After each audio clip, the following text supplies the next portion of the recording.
Hello everyone, मी तृप्ती. तुमचं सर्वांचं तृप्ती विधाता या आपल्या चॅनलमध्ये खूप मनापासून स्वागत आहे. तर आज बनवणार आहे मेथीची सुकी भाजी. अशी झटपट होणारी रेसिपी आहे, खूप सोपी रेसिपी आहे आणि चविष्ट होणारी सुद्धा. तर ही रेसिपी मी कशी बनवणार आहे त्यासाठी हा व्हिडिओ तुम्ही शेवटपर्यंत नक्की बघा.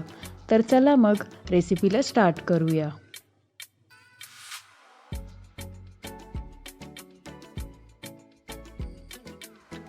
हे बघा, मी इथे एक मेथीची गड्डी घेतली आहे.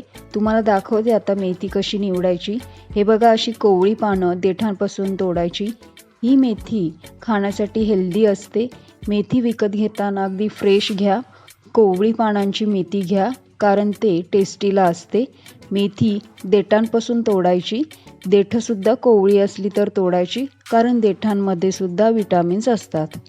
आणि देठसुद्धा बारीक तोडायची, जेणेकरून ते मेथीच्या पानांसोबत लवकर शिजली जातील. तर मग मी ही सर्व भाजी अशा प्रकारे निवडून घेते. मेथी निवडून झाल्यावर ही मेथी 3 ते 4 वेळा स्वच्छ पाण्याने धुवून घ्यायची आहे, कारण या भाजीला लागलेली मातीसुद्धा धुवून निघेल. आता एका कढईत 1 मोठा चमचा तेल घ्यायचा आहे. तेल गरम झालं की त्यात 1 छोटा चमचा जिरं आणि 1 छोटा चमचा राई टाकायची आहे. जिरे राई मस्त तेलात तडतडून द्यायची आहे, जेणेकरून त्याचा जो खमंगपणा आहे तो तेलात उतरला जाईल. आता त्यात 1 मोठा बारीक चिरलेला कांदा टाकायचा आहे. कांद्यामुळे मेथीमधला जो कडवटपणा असतो तो कमी होण्यास मदत होते. कांदा सोनेरी रंग येईपर्यंत स्लो फ्लेमवरती परतत राहायचा आहे. कांदा परतून झाला की त्यात 2 ते 3 हिरव्या मिरच्या बारीक चिरून टाकायचे. या मिरच्या जरा तिखट असतात. मिरच्या तुम्ही जसं तिखट हवे तसं घेऊ शकता. त्यानंतर त्यात 8 ते 10 लसूणीच्या पाकळ्या टाकायच्या आहेत. मी लसूण जरा ठेचून टाकते, जेणेकरून लसूणमधला जो अर्क असतो तो भाजीत उतरेल. त्यामुळे भाजीला टेस्टही चांगली येईल. तुम्ही अख्ख्या पाकळ्यासुद्धा घालू शकता. आता त्यात ही धुतलेली मेथी टाकायची आहे. ही मेथी कांद्यासोबत व्यवस्थित मिक्स करून घ्यायची आहे आणि गॅस स्लो ठेवायचा आहे. मेथी कांद्यासोबत मिक्स करून झाली की त्यात आता पाव वाटी मूग डाळ ॲड करायची आहे.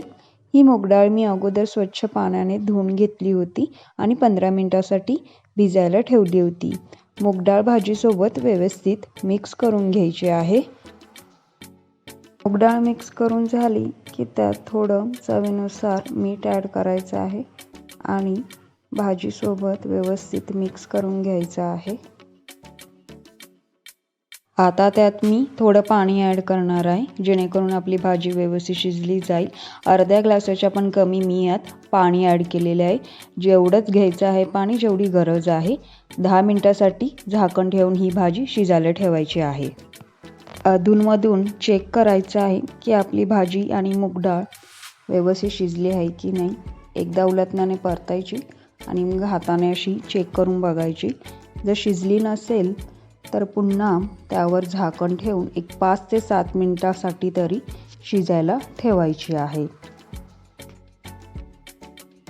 आपण आता चेक करूया. हे बघा, आपली भाजी शिजली गेलेली आहे.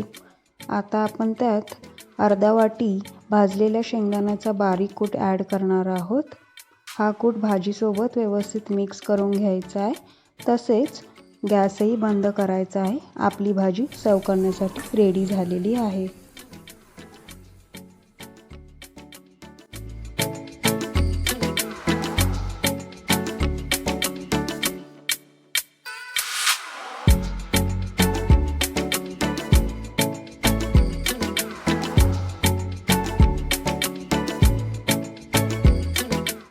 तर मंडळी, ही मेथीची भाजी तुम्ही चपाती किंवा ज्वारीच्या भाकरीसोबत सर्व करू शकता.